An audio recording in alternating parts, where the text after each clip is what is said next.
저는 70년 인생을 걸고 제가 가진 모든 것을 포기했습니다. 남편 사후 홀로 된 외로움, 그리고 아들. 부부의 간청에 못 이겨 살던 집을 처분하고 그들의 아파트 대출까지 갚아주었지요. 저는 이제 따뜻한 가족의 품에서 노후를 보낼 수 있을 것이라 믿었습니다. 이사하던 그날이었습니다. 제 작은 짐들을 작은 방에 옮겨놓고 저는 마지막으로 남편과의 사진첩을 정리했습니다. 이제 여기가 나의 보금자리구나 생각했습니다. 그때 며느리가 문을 열고 들어섰습니다. 며느리의 눈빛은 따뜻한 환영이 아니라 냉정한 계산으로 가득 차 있었습니다. 어머니, 이 방 저희가 시스템장 넣고 완전히 창고로 쓸게요. 아버님 퇴직금 정리해서 저희가 대출 갚은 거 아시죠? 저희도 공간이 절실해요. 저는 심장이 멎는 것 같았습니다. 제가 모든 것을 바쳐 그들을 도왔는데 돌아온 것은 제 존재를 공간을 차지하는 짐짝으로 규정하는 잔인한 통보였습니다. 어머니 침대는 빼고요. 그냥 거실에서 주무시면 되죠? 거실은 어차피 넓잖아요. 제 방이 수납창고 취급을 받는 순간 저는 제가 가족의 일원이 아닌 처분해야 할 짐이 되었음을 깨달았습니다. 며느리의 입에서 수납창고라는 말이 나왔을 때 제 70평생 가장 큰 모멸감을 느꼈습니다. 하지만 생각해보면 그 비극은 이사하던 그날 아침에 갑자기 시작된 것이 아니었습니다. 제가 제 손으로 제 존엄을 포기하기로 결정했던 그 모든 희생의 시작에서부터 예고된 불행이었을지도 모릅니다. 남편이 세상을 떠나고 홀로 남겨진 제 삶은 서서히 빛을 잃어갔습니다. 밤이 되면 텅 빈 집의 고요함이 저를 질식시켰고 창밖을 내다봐도 저는 그저 세상과 단절된 외로운 존재일 뿐이었습니다. 주변에서는 친구들이 손주 자랑, 자식 자랑을 늘어놓았지만 저는 그저 말없이 웃을 뿐이었습니다. 제게는 이제 자랑할 것이 아무것도 남아있지 않았습니다. 바로 그때 아들이 제 곁을 맴돌기 시작했습니다. 처음에는 순수한 효심이라 믿었습니다. 엄마, 이제 혼자 계시지 마세요. 뉴스 보세요. 혼자 계시다가 혹시라도 쓰러지시면 누가 알겠어요. 저희가 모실게요. 며느리도 엄마 성격 좋다고 좋아하잖아요. 아들의 말은 저에게 구명줄 같았습니다. 며느리 수연이도 때맞춰 살갑게 전화를 걸어왔습니다. 어머님, 저희가 곁에 있으면 얼마나 든든하시겠어요. 저희도 아이들 키우면서 어머님께 배울 게 많아요. 오셔서 저희랑 같이 사세요. 네. 그들이 제게 내민 따뜻한 손길은 제가 가장 절실했던 가족의 품이라는 이름으로 위장되어 있었습니다. 저는 기꺼이 그 손을 잡고 세상으로 다시 나가고 싶었습니다. 하지만 그 따뜻함 뒤에는 경제적인 이유라는 차가운 현실이 숨어 있었습니다. 어느 날 아들이 조심스럽게 말했습니다. 자신이 승진 기회를 잡았는데 그러려면 교육비와 생활비를 대폭 늘려야 하는데 지금 아파트 대출금 때문에 숨을 쉴 수가 없다고 호소했습니다. 엄마, 저희가 집만 좀 정리가 되면 정말 엄마한테 효도할게요. 근데 지금 대출 이자가 너무 세서. 저는 곧바로 깨달았습니다. 그들이 저를 모시겠다는 것은 제가 가진 작은 집의 처분 금액이 절실하다는 뜻이었습니다. 제가 가진 거라곤 남편과 평생 고생하여 마련했던 그 작은 아파트뿐이었습니다. 그 집은 저의 노후 자산 전부이자 남편과의 추억이 고스란히 담긴 저의 마지막 보금자리였습니다. 하지만 자식에게 해줄 수 있는 건 다 해주고 싶다는 오랜 모성애가 저를 지배했습니다. 저는 제가 가진 것을 내어주면 아들의 삶이 편안해지고 그 평안이 결국 저의 노후를 책임져 줄 것이라고 순진하게 믿었습니다. 저는 결심했습니다. 집을 내놓았고 처분 금액 중 상당 부분을 아들 부부의 아파트 대출금 상환에 사용하도록 했습니다. 저는 제 보금자리를 통째로 내주었습니다. 남편과의 추억, 저의 독립된 공간, 저의 노후 자금까지. 저는 그들의 어깨에 놓인 무거운 짐을 덜어주었습니다. 그리고 그 대가로 저는 따뜻한 가족의 울타리라는 약속을 받았습니다. 그것이 제가 생각한 아름다운 희생이자 숭고한 거래였습니다. 모든 경제적 절차가 끝나자 아들은 고맙다며 눈물까지 글썽였고 며느리도 저를 안아주며 어머니께 효도하겠다고 맹세했습니다. 저는 이제 정말 안심해도 될 줄 알았습니다.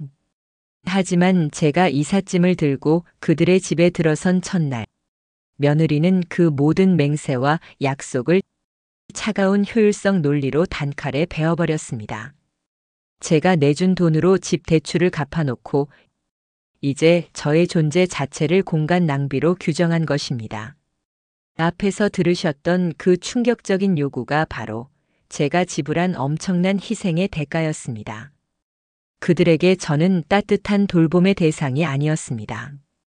그저 대출을 갚아준 후 남은 처리 곤란한 짐에 불과했던 것입니다. 며느리가 제게 말했던 공간 활용이라는 단어 속에는 어머니의 존엄이나 가족의 같은 단어는 존재하지 않았습니다. 오직 나머지 삶마저도 너희의 효율성에 종속되어라라는 잔인한 메시지만 담겨 있었습니다. 저는 그날 비로소 깨달았습니다. 제가 잃은 것은 집과 돈이 아니라 아들 부부의 눈앞에서 제 존엄을 지킬 수 있는 마지막 무기였음을요. 이제 저는 그들의 집에서 그들이 정한 규칙대로 살아야 하는 얹혀 사는 존재가 되어버렸습니다.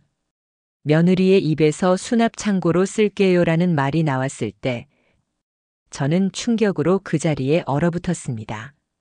하지만 며느리는 저를 신경 쓰지 않았습니다. 그녀의 말은 곧 현실이 되었습니다. 바로 그날 오후 아들이 목재상에서 사온 듯한 거대한 시스템 선반들이 작은 방 안으로 쏟아져 들어왔습니다. 제가 평생 써왔던 침대는 바로 폐기물 스티커가 붙었고 제 짐들은 복도 구석에 상자째로 쌓였습니다. 제 유일한 공간이었던 그 작은 방은 며느리의 옷가지와 잡동사니 그리고 각종 계절 용품이 가득 채워진 말 그대로의 창고가 되어버렸습니다. 제가 숨 쉴 틈은 단 한 뼘도 허락되지 않았습니다. 결국 저는 거실 한쪽 구석에 놓인 접이식간이 침대를 사용하게 되었습니다. 그 침대는 제 존재를 상징하는 물건이었습니다. 밤에는 잠깐 펼쳤다가 아침이 되면 접어서 한쪽에 치워두어야 하는, 숨겨야 하는 존재 말입니다. 새벽 오시면 눈이 떠졌습니다. 온 가족이 깨기 전에 저는 서둘러 제 침대를 접어야 했습니다. 접이식 침대를 접는 달칵 소리는 저에게 이제 너의 시간이 끝났으니 다시 짐으로 돌아가라고 명령하는 차가운 알람 소리 같았습니다. 그 소리가 혹시라도 며느리 귀에 거슬릴까봐 저는 매일 새벽마다 노심초사했습니다. 거실은 모두가 함께 쓰는 공간이었지만 사실상 며느리의 왕국이었습니다. 저는 그곳에서 숨 쉬는 법을 다시 배워야 했습니다. 제가 리모컨을 만지면 며느리는 곧장 나타나 어머니, 제가 볼 드라마가 있어서요라며 채널을 돌렸습니다. 제가 아침에 일찍 일어나 부엌에서 무언가를 하려고 하면 며느리는 어머니, 저희는 아침에 커피만 마셔서요. 냄새나는 음식은 나중에 하세요라고 조용히 제동을 걸었습니다. 저의 존재는 그들의 시공간을 침범하는 불청객이었습니다. 가장 힘들었던 것은 사생활의 상실이었습니다. 제 방이 없어지자 저는 어디에서도 혼자 있을 수 없었습니다. 친한 친구와 통화라도 길게 할라치면 며느리가 옆에 서서 노골적으로 시계를 보거나 한숨을 쉬었습니다. 어머니, 통화는 방에서 하셔야죠. 아이들 공부에 방해돼요. 저는 그 말에 대꾸할 말이 없었습니다. 제게는 이제 방이 없었으니까요. 복도로 나가 작은 목소리로 통화를 끝내야 할 때마다 저는 저 자신이 도둑이라도 된 것 같은 비참함을 느꼈습니다.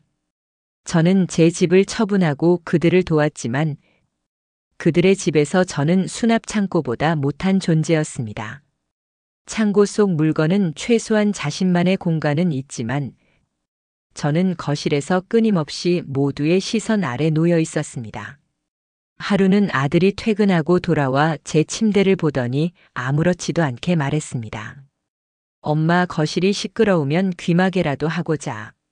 와이프가 저녁 9시 넘으면 조용히 해달라고 부탁하더라고. 아이들 숙제 때문에. 저는 그날 밤 며느리의 잔소리보다 아들의 그 무심한 한마디가 더 아팠습니다. 아들은 며느리가 아니라 아들 자신의 편리함을 위해 저를 조용히 규격화하고 있었습니다. 그들 부부의 편안함을 위해 저는 소리 없는 그림자가 되어야 했습니다. 이 모든 모욕적인 상황 속에서 저는 끊임없이 저 자신을 합리화했습니다. 괜찮아, 영자야. 너가 돈을 보태주지 않았니? 너는 이 집의 일부분이야. 너는 짐이 아니야. 그저 잠시 불편할 뿐이야. 시간이 지나면 며느리도 마음을 열고 너를 받아줄 거야. 하지만 현실은 매일 아침 접어야 하는 그 차가운 간이 침대처럼 냉혹했습니다. 그 침대를 접을 때마다 제 마음속의 자존심도 함께 접혔습니다. 저는 거실 구석에서 며느리의 미세한 눈빛과 아들의 무심한 한숨 속에서 제가 이 가정에 얹혀 사는 짐이 되었음을 뼈저리게 느끼고 있었습니다. 제 존재 자체가 그들의 삶에 불편한 낭비가 된 것입니다. 저는 이제 더 이상 어머니가 아니었습니다. 그저 공간을 침범하는 늙은 몸뚱이일 뿐이었습니다. 매일 밤 저는 접이식 침대 위에서 천장을 바라보며 하염없이 눈물을 흘렸습니다. 하지만 그 울음조차 마음껏 터뜨릴 수 없었습니다. 울음소리가 혹시라도 안방까지 새어들어가 며느리를 불편하게 할까봐 베개에 얼굴을 묻고 소리 없는 울음을 삼켜야 했습니다. 저는 울 때조차 그들의 허락을 받아야 하는 완벽한 유배자가 되어버렸습니다. 제가 그들에게 준 돈은 그들의 대출금을 갚았을지언정 저에게는 마음의 빚만 안겨주었습니다. 거실 신세가 된 지 2달이 지났습니다. 저는 이미 며느리의 규칙에 익숙해졌습니다. 새벽 5시 기상, 6시 침대 정리, 저녁 9시 이후 소음 금지. 저는 그들의 집에서 투명한 짐짝처럼 살고 있었습니다. 하지만 며느리의 침범은 여기서 멈추지 않았습니다. 물리적인 공간을 넘어 이제는 저의 과거와 추억이 깃든 정신적인 공간까지 파괴하기 시작했습니다. 복도 구석에는 이사 후 제가 미처 정리하지 못하고 쌓아둔 상자 몇 개가 있었습니다. 그 안에는 제 삶의 역사가 담겨 있었습니다. 남편과의 결혼 사진이 담긴 오래된 앨범, 제가 시집 올 때 친정어머니가 주신 귀한 옥 비녀, 그리고 남편이 첫 월급으로 사주었던 낡은 손목시계 같은 것들이었습니다. 하루는 제가 병원에 다녀와 현관문을 열었을 때 충격적인 장면을 목격했습니다. 며느리가 제 짐이 든 상자 앞에 서서 내용물을 마당에 놓인 재활용 수거함 쪽으로 옮기고 있었습니다. 수연아, 지금 뭘 하는 거니? 저는 소리쳤습니다. 며느리는 놀라지 않고 마치 당연한 일을 한다는 듯 무심한 얼굴로 저를 돌아보았습니다. 어머니 오셨어요? 이거요? 아, 어머니 짐이 너무 지저분해서요. 저희 집 인테리어랑 너무 안 맞잖아요. 그리고 복도에 이렇게 쌓아두니 보기도 흉하고요. 이거 다 낡았잖아요. 저희 짐 둘 곳도 없으니 그냥 버릴게요. 그 말과 함께 며느리는 제 결혼 예물이 담겨 있던 낡은 붉은색 함을 아무렇지도 않게 재활용 쓰레기 봉투에 던져 넣었습니다. 저는 눈앞이 캄캄해졌습니다. 그 붉은 함 안에는 남편이 처음 선물했던 손목시계와 친정어머니의 유품인 옥비녀가 들어 있었습니다. 제게는 돈으로 환산할 수 없는 가치가 있는 저의 존엄의 마지막 증거였습니다. 저는 숨막히는 분노 속에서 며느리에게 달려가 봉투를 낚아챘습니다. 이거 내 물건이야. 내가 함부로 버릴 물건이 아니라고. 그 안에 뭐가 들어있는 줄 알고. 며느리는 잠시 짜증이 났다는 표정을 짓더니 더 차갑고 논리적인 척 저를 압박했습니다. 어머니, 그런 낡은 물건들이 얼마나 세균이 많겠어요. 저희 아이들 면역력 생각해야죠. 그리고 어머니 방도 없으시잖아요. 저희 짐 둘 곳도 없으니 정리하셔야죠. 어머니가 정리 안 하시길래 제가 도와드린 거예요. 솔직히 말씀드리면 어머님 물건은 저희 집의 짐이에요. 짐이라는 단어는 저의 심장을 찢어 놓았습니다. 제가 모든 것을 포기하고 들어와 경제적인 도움까지 주었는데 저는 그들에게 짐이자 위생에 해로운 존재로 취급받고 있었습니다. 저는 복도에 주저앉아 그 낡은 함 속에서 남편의 시계를 꺼냈습니다. 며느리는 그 모습을 가만히 지켜보다가 한숨을 쉬며 아들에게 전화를 걸었습니다. 여보, 어머니가 글쎄 낡은 쓰레기들을 안 버린다고 지금 복도에서 소란을 피우세요. 아, 예물 같은 거요? 다 곰팡이 슬고 낡았는데. 여보가 와서 좀 설득해줘요. 며느리는 저를 소란을 피우는 사람, 제 추억을 곰팡이 쓴 쓰레기로 규정했습니다. 퇴근한 아들은 그 상황을 보자마자 제 편이 아닌 며느리의 편을 들었습니다. 엄마, 왜 이렇게 유난이야? 버릴 건 버려야지. 거실이 이게 뭐야? 며느리 말 좀 들어. 쓸데없는 짐 때문에 집안이 복잡해지면 안 되지. 너는 내 아빠가 내게 준 물건이 쓰레기니? 내가 나를 모시기로 해놓고 내 짐을 버리는 게 도리니? 엄마, 그냥 놔. 와이프가 하는 게 맞아. 엄마가 이 집의 짐을 더 이상 늘리면 안 돼. 그날 저는 완전히 깨달았습니다. 그들에게 제가 해준 희생은 대가 없는 희생이 아니라 공간과 존엄을 포기할 계약금이었다는 것을요. 아들의 입에서 나온 짐을 더 이상 늘리면 안 되라는 말은 제가 이 집에서 숨 쉬는 것조차 그들의 효율성에 방해가 된다는 최종 선고처럼 들렸습니다. 저는 며칠 동안 그 짐들을 끌어안고 울었습니다. 하지만 울수록 저는 나약해질 뿐이었습니다. 며느리의 침범은 계속되었고 저는 매일 밤 내 물건은 또 무엇이 사라질까 하는 불안감에 시달려야 했습니다. 그들은 저의 몸을 거실로 내쫓았고 이제는 저의 과거와 기억까지 말살하려 했습니다. 저는 이 집에서 저의 존엄을 지키기 위한 마지막 싸움을 시작해야 함을 직감했습니다. 더 이상은 물러설 곳이 없었습니다. 며느리의 침범은 물건 처분에서 멈추지 않았습니다. 저의 개인적인 영역이 완전히 파괴된 후 며느리는 이제 저의 존재 자체를 위생규격 미달로 낙인 찍기 시작했습니다. 저는 거실 신세였지만 그래도 아들 부부에게 짐이 되지 않으려 노력했습니다. 아침 일찍 일어나 마트에 가서 신선한 재료로 아들이 좋아하는 밑반찬을 만들었습니다. 제가 해줄 수 있는 유일한 어머니 노릇이라고 생각했습니다. 며느리는 제가 반찬을 만드는 동안 부엌에 들어오지 않았습니다. 오히려 그게 다행이라고 생각했습니다. 제가 만든 정성스러운 반찬들을 유리 용기에 담아 냉장고 문을 열었을 때 며느리가 나타났습니다. 그녀는 제가 냉장고에 넣으려던 반찬통을 보며 콧등을 찡그렸습니다. 어머니, 잠깐만요. 저는 혹시라도 제가 냉장고를 더럽힐까봐 걱정하는 줄 알고 손을 멈췄습니다. 아, 내가 김치 국물이라도 흘릴까봐 그러니? 깨끗하게 담았단다. 그게 문제가 아니에요. 저희는 유기농 채소만 써요. 어머니 음식은 냄새가 섞이니 저희 식재료에 곰팡이라도 옮길까봐 걱정돼요. 저는 믿을 수가 없었습니다. 곰팡이라니. 내 정성이 담긴 반찬을 곰팡이의 원인 취급하는 말이었습니다. 수연아, 내가 지금 무슨 말을 하는 거니? 내가 깨끗하게 만들었는데 무슨 곰팡이 타령이야. 며느리는 전혀 동요하지 않고 준비된 논리를 펼치듯 기계적으로 말했습니다. 어머니, 요즘 식중독 무섭잖아요. 위생관념이 세대마다 다르잖아요.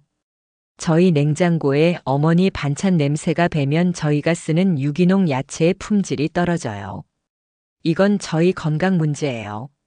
그리고 며느리는 거실 한쪽 구석에 놓여있던 작은 미니 냉장고를 가리켰습니다.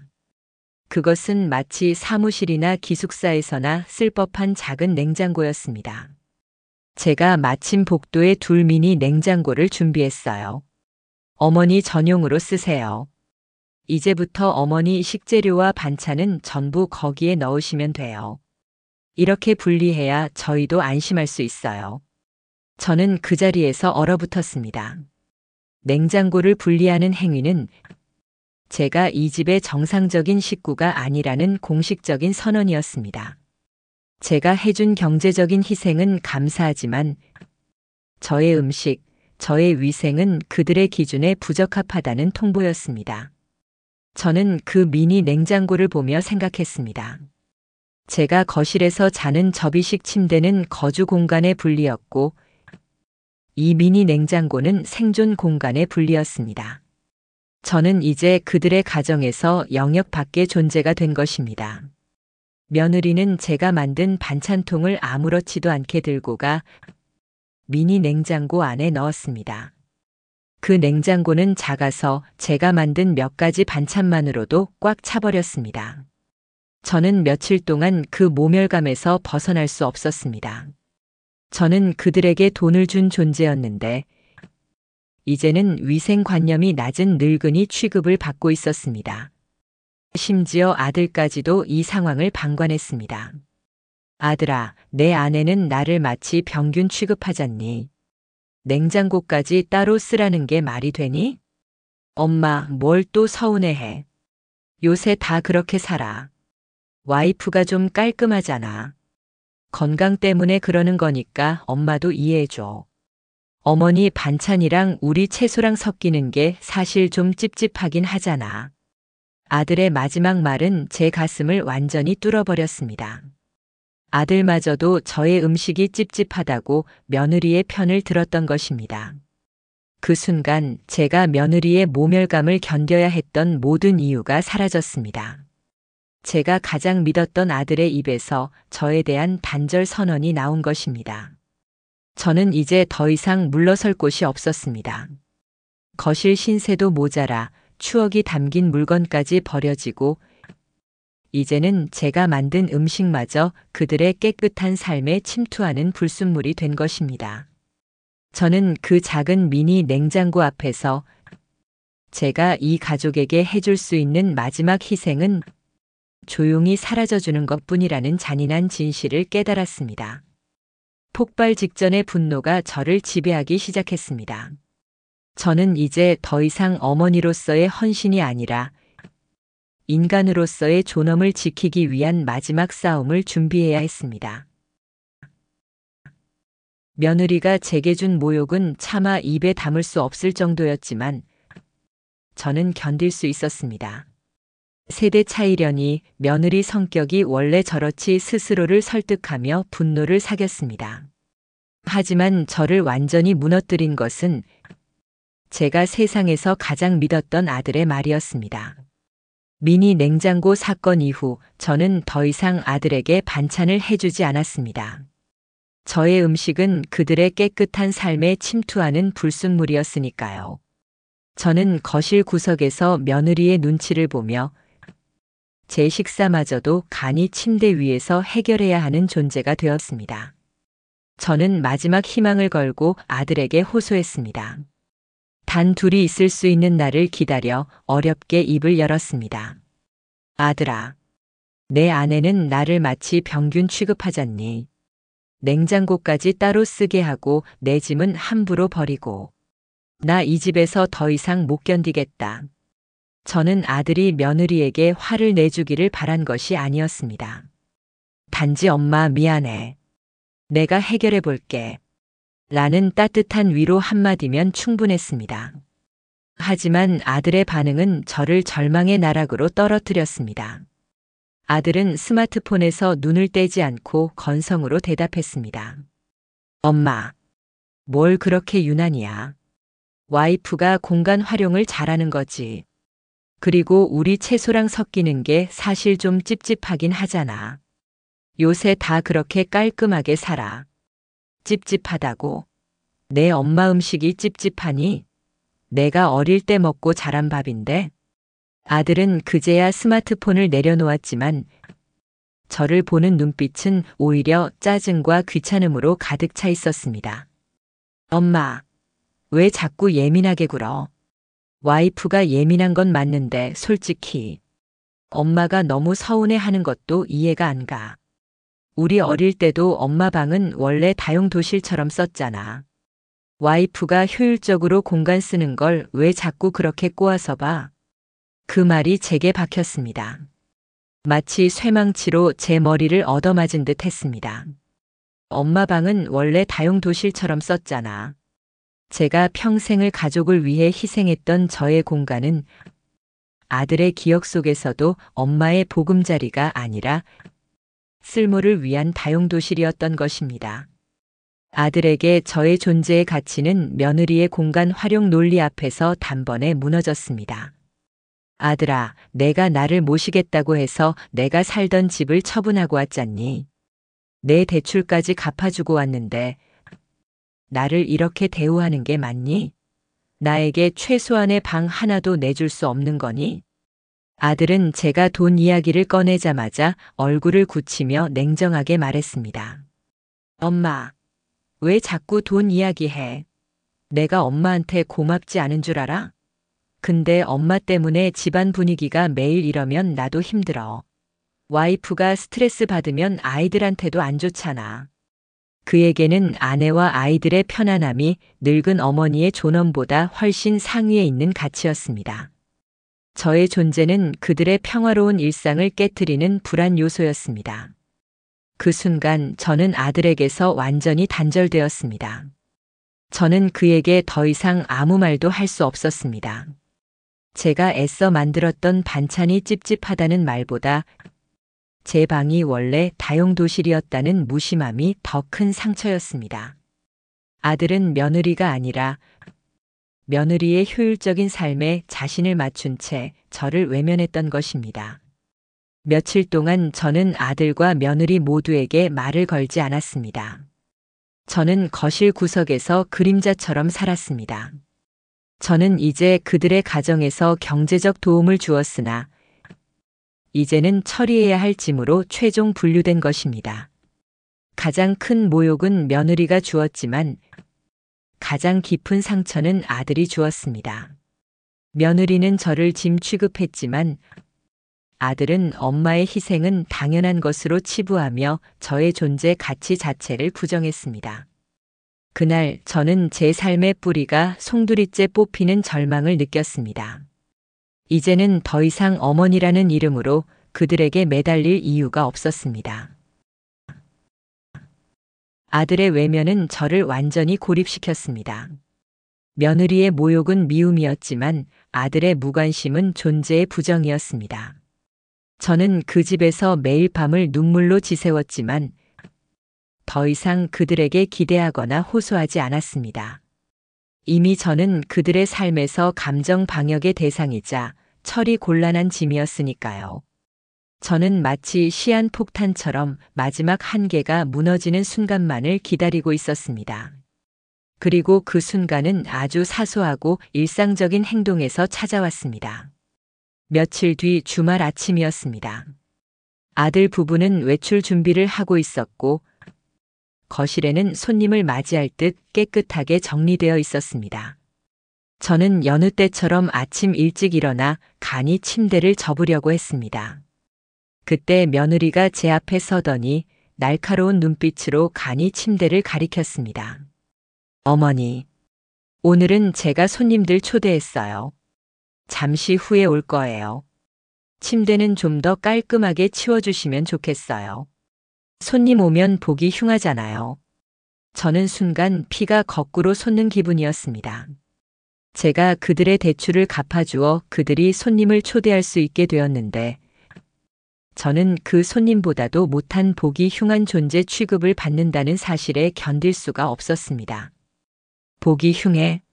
이 침대가? 네. 거실에 짐이 널브러져 있는 것처럼 보이잖아요. 어머니 짐도 복도에서 좀 치워주세요. 보기에 너무 지저분해요. 그녀는 제 침대를 손으로 툭 치며 제가 빨리 치우기를 독촉했습니다. 그 순간 제가 몇 달 동안 겪었던 모든 모멸감, 냉장고 분리, 앨범 처분, 아들의 외면이 제 머릿속을 스쳐 지나갔습니다. 수연아, 너는 나를 뭘로 보니? 어머니, 뭘로 보긴요. 그냥 어머님으로 보죠. 오늘은 제발 좀 협조해 주세요. 중요한 손님들이에요. 그녀의 협조라는 단어는 저의 인내심을 완전히 끊어버렸습니다. 제가 이 집에 온 것은 돌봄을 받기 위해서였지, 협조를 위한 종속적인 존재가 아니었습니다. 저는 더 이상 침대를 접지 않았습니다. 오히려 힘껏 간이 침대를 펴서 거실 한복판에 놓고 며느리를 똑바로 쳐다보았습니다. 내 집 처분하고 너희 집 왔더니 나는 그 귀한 손님보다 못한 창고 짐이니? 너희한테 돈을 준 나는 거실 한 귀퉁이도 차지할 자격이 없니? 며느리는 당황하여 잠시 물러섰습니다. 그때까지도 그녀는 제가 이렇게 격렬하게 반응할 줄 몰랐을 것입니다. 어머니, 갑자기 왜 이러세요? 여보, 어머니 좀 말려봐요. 아들이 안방에서 뛰쳐나왔습니다. 아들은 상황을 파악하자마자 저를 진정시키기보다는 며느리의 편을 들었습니다. 엄마, 왜 그래? 손님 오는데. 그냥 침대 접어. 와이프가 기분 상하면 어쩌려고 그래. 내 아내가 내 기분은 상하게 해도 되고, 너희 손님 기분은 중요하고 내 엄마 존엄은 중요하지 않니? 내가 이 집에서 자는 게 흉측하니? 저는 거실 바닥에 놓인 제 짐 상자와 미니 냉장고, 그리고 펴져 있는 간이 침대를 번갈아 가리키며 소리쳤습니다. 너희 둘 다 잘 들어. 내가 너희 집 창고로 쓰일 돈은 없어. 내가 너희한테 준 돈은 효도의 값이었지, 내 존엄을 팔아치울 계약금이 아니라고. 내 방 돌려줘. 아니, 내 존엄 돌려줘. 당장 나갈게. 그 외침은 집안 전체를 뒤흔들었습니다. 아들과 며느리는 제 격렬한 분노 앞에 넋을 잃고 서 있었습니다. 그동안 제가 겪었던 모든 모욕과 슬픔이 그 외마디 속에 응축되어 터져 나왔습니다. 저는 그 순간 비로소 어머니의 가면을 벗고 인간 영자로서 제 자신을 지키는 방법을 깨달았습니다. 더 이상 그들에게 매달리거나 이해를 구하지 않겠다. 그들이 저의 존엄을 짓밟았듯이 저도 그들의 평화로운 효율성을 파괴해야 했습니다. 저는 눈물을 닦고 며느리와 아들을 번갈아 쳐다보았습니다. 그들의 얼굴에는 당황함과 함께 저 늙은이가 드디어 일을 저질렀다는 짜증이 뒤섞여 있었습니다. 하지만 저는 이미 그들의 감정에 신경 쓸 힘이 남아있지 않았습니다. 저의 폭발은 일시적인 분노가 아니었습니다. 그것은 곧 단절을 위한 최종 선언이자 제 마지막 존엄을 사수하기 위한 탈출 신호였습니다. 저의 폭발적인 외침은 집안의 모든 공기를 얼어붙게 만들었습니다. 아들과 며느리는 당황해서 어쩔 줄 몰랐지만 저는 더 이상 그들의 표정에 신경 쓰지 않았습니다. 이미 그들에게서 제가 얻을 수 있는 것은 존엄의 상실뿐임을 깨달았기 때문입니다. 당장 나갈게. 내 존엄 돌려줘. 저는 곧바로 제 짐이 들어있던 복도의 상자들을 끌어모으기 시작했습니다. 며느리가 비로소 사태의 심각성을 깨닫고 저를 말리기 시작했습니다. 어머니, 왜 이러세요? 화를 내셔도 그렇지 갑자기 나가신다니요. 저희가 어머니 모시기로 했잖아요. 모셔? 나를 수납 창고로 쓰고 내 음식을 곰팡이 원인 취급하는 것이 너희의 돌봄이었니? 너희가 모신 것은 나를 위한 공간이 아니라 나의 돈과 재산뿐이었다. 며느리는 제가 돈 이야기를 다시 꺼내자 표정이 굳어졌고 아들이 그제야 저를 붙잡았습니다. 엄마, 왜 이래? 진정해. 내가 와이프한테 말할게. 왜 이러는 거야, 정말. 이러면 사람들한테 우리가 엄마 버린 줄 알잖아. 아들은 저의 고통이 아니라 사람들 시선을 걱정하고 있었습니다. 저는 아들의 이 마지막 말에서 그에게 저는 체면을 위한 도구였다는 최종적인 확신을 얻었습니다. 걱정 마라. 내가 너희 체면을 지켜줄게. 나는 너희에게 버려지는 것이 아니라 스스로 떠나는 것이다. 저는 짐을 모두 끌어모아 현관 앞에 쌓아두었습니다. 그리고는 잠시 멈춰서서 안방으로 들어가 평소 아무도 보지 않던 서랍 구석에서 작은 통장 하나를 꺼냈습니다. 그것은 남편이 만일의 사태를 대비해 저에게만 알려주고 따로 모아두었던 아들 부부조차 모르는 비상금 통장이었습니다. 저는 그 통장을 며느리와 아들 앞에서 펼쳐 보이며 말했습니다. 너희가 나에게 마지막까지 원했던 것은 나의 공간이 아니라 나의 돈이었다. 내가 너희에게 준 돈은 너희 대출을 갚아주었지만 내가 내 존엄을 지키기 위해 남겨둔 이 돈은 너희 손에 넘어가지 않는다. 며느리의 눈빛이 놀라움과 탐욕으로 흔들리는 것을 보았습니다. 그 통장의 잔액은 며느리가 생각했던 것보다 훨씬 컸을 것입니다. 어머니, 그게 무슨 돈이에요? 저희가 모르는 돈이 있었어요? 그래. 남편이 너희처럼 효율만 따지는 세상에서 나를 지키라고 남겨둔 나의 존엄을 위한 비상 통장이란다. 나는 이미 이 돈으로 내가 살 곳을 마련했다. 저는 그들에게 작은 오피스텔 계약서 사본을 던져주었습니다. 아들과 며느리는 그제야 패닉에 빠졌습니다. 자신들의 수납 창고가 될 예정이었던 어머니가 이제는 그들의 통제 밖으로 완전히 벗어난 것입니다. 나는 이제 너희 집의 짐으로 살 돈도 없고 너희 집 창고로 쓰일 존엄도 없다. 너희의 대출은 내가 갚아줬지만 너희의 인간적인 빚은 내가 아니라 너희 스스로 갚아야 할 것이다. 나는 내 돈으로 내 존엄을 지키고 내 공간에서 나갈 것이다. 저는 짐을 끌고 집을 나섰습니다. 현관문을 닫고 나오자마자 아들과 며느리가 저를 잡으러 나오지 않을까 잠시 망설였습니다. 하지만 그들은 나오지 않았습니다. 아마도 충격과 후회, 그리고 비상금 통장에 대한 미련 때문에 움직일 수 없었을 것입니다. 저는 그들의 집 문을 닫고 뒤돌아보지 않았습니다. 제가 그들에게 준 돈은 대가 없는 희생이었지만 남편이 저에게 남겨준 비상금은 저를 지키는 무기였습니다. 제가 잃은 것은 집이었지만 되찾은 것은 저 자신의 존엄이었습니다. 며칠 후 저는 작지만 온전한 저의 오피스텔에서 홀로 미역국을 끓였습니다. 제가 먹을 만큼만 끓인 그 미역국은 며느리의 위생 규격 따위는 신경 쓸 필요가 없는 온전한 저의 공간에서 만든 자유의 맛이었습니다.